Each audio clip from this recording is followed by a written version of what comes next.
they know their wildlife over there in Australia. Unbelievable. They have koala bears over there. They've so many of them. They've actually trained them to work in the cities. And get your guess, right? What job do you think koala bears do in Sydney at the moment? What job do they train to do? Give me a guess. What's that? To be bears. To be bears. They're kind of, doesn't take much training, Tracy, to be honest.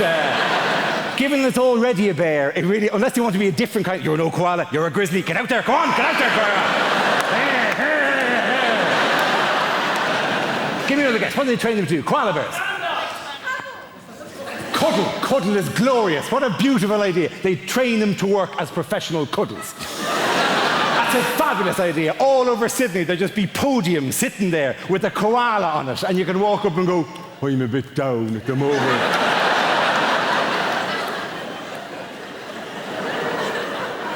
And the koala will go, come here, come here.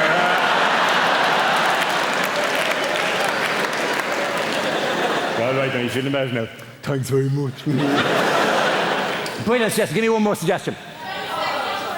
As phone sex operators. They train the koalas to work as phone sex, not actually just as operators, not actually to do the thing, but to go, I'll put you through now. So, well, you sound like you need a bit of loving, do you? Well, there's a very strict woman on line 4. I'll give it that to her, right? Because koalas are very good at that kind of notion like that. Or is it actually to talk to the customers? Oh, do you want to see what I'm wearing? I'm all furry and exciting, right? I'm the furriest little koala you've ever seen. I'm slipping out of the fur at the moment. Look at that. Do you like that? That's kind of sick. That's weird. What they actually train, the job they actually train koala bears to do in Sydney is to work as bicycle locks.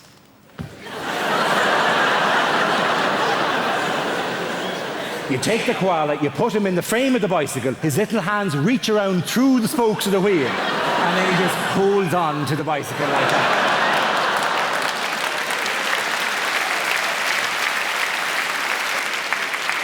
The finest answer I ever received, though, was in a university in Dublin, and I said, what job do they train them to do? And a student there went, is it guides for the blind?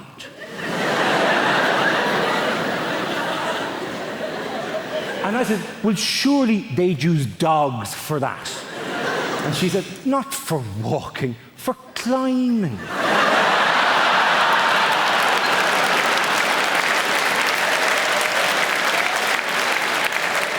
It's a glorious notion. The dog would walk the blind person to the foot of the tree, at which point control would be handed over to the koala bear, who would then walk the blind person up past difficult clumps of branches and whatnot, till they got to the top, where presumably it would then describe the view to the blind person.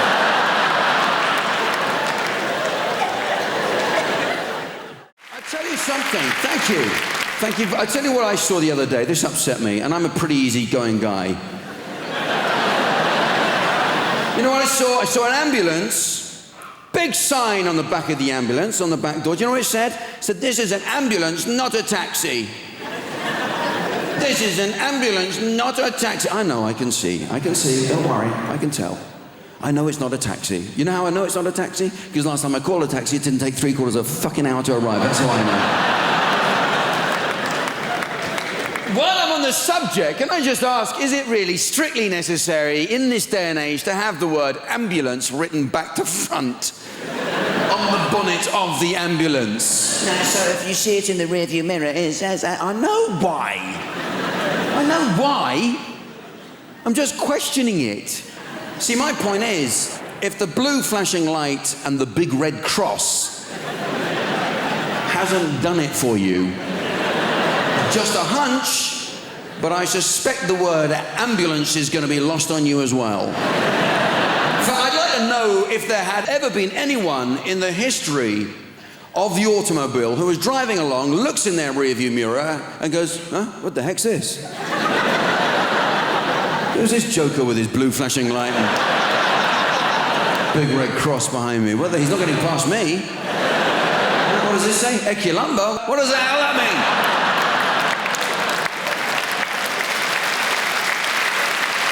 Not getting out of his way. There's some pushy Danish furniture company behind me trying to get past me.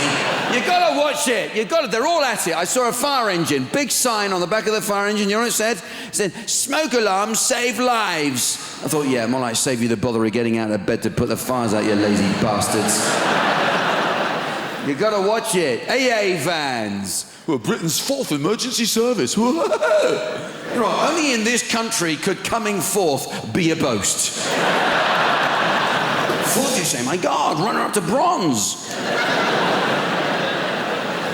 All the fun of taking part, none of the hassle of hanging around for a medal.